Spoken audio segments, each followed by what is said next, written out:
Hello students.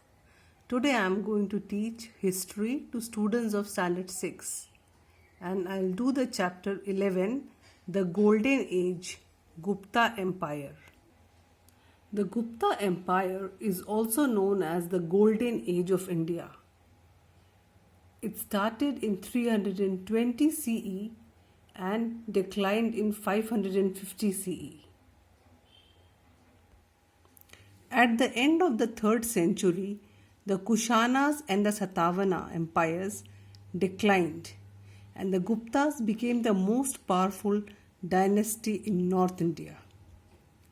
This period was marked by extensive inventions and discoveries in science, technology, art, literature, mathematics, astronomy, and religion. That is why this period was known as the Golden Age of Indian history. The Gupta Empire started with Chandragupta I. He was a powerful and successful ruler who ruled over a vast territory. Kumara Devi, who was a princess of Licchavi's tribe, was his wife. And Chandragupta I, he adopted the title of Maharaja Dhiraj, which meant King of Kings.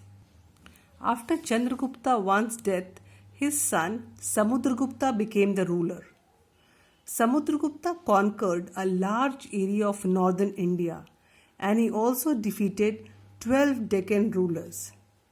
But Samudragupta knew that it was very difficult to rule northern India as well as Deccan India at the same time.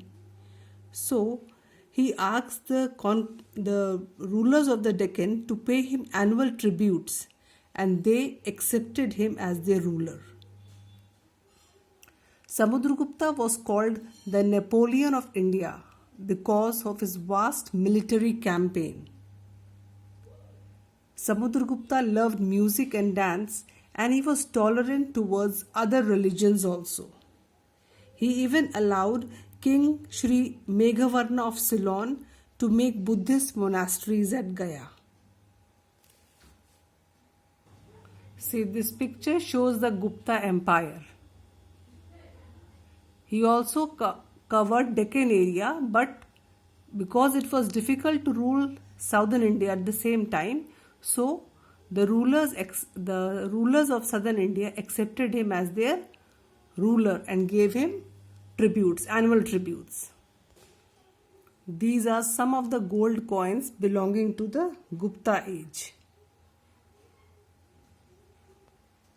Now we'll study about Chandragupta II.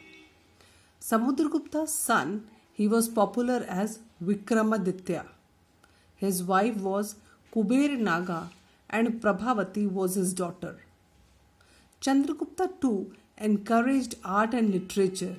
So he kept 9 scholars or Navratnas or 9 gems in his court and Kalidasa was one of the Navratna. Now let us discuss about the administration and society of Gupta age. The Gupta Empire was very vast and it was divided into number of provisions called Bhuktis which had a prince as its head. The Bhuktis were further divided into Vishayas headed by Vishyapati. And the Vishayas had a number of villages looked after by a village headman.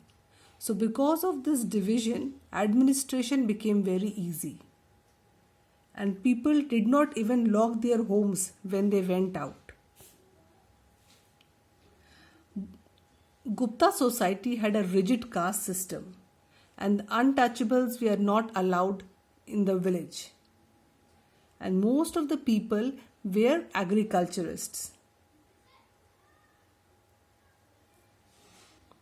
But at the same time, they did trades with Mediterranean countries, Africa, West Asia and Southeast Asia. And that trade brought prosperity to the society. So we'll discuss about the remaining chapter in the next video.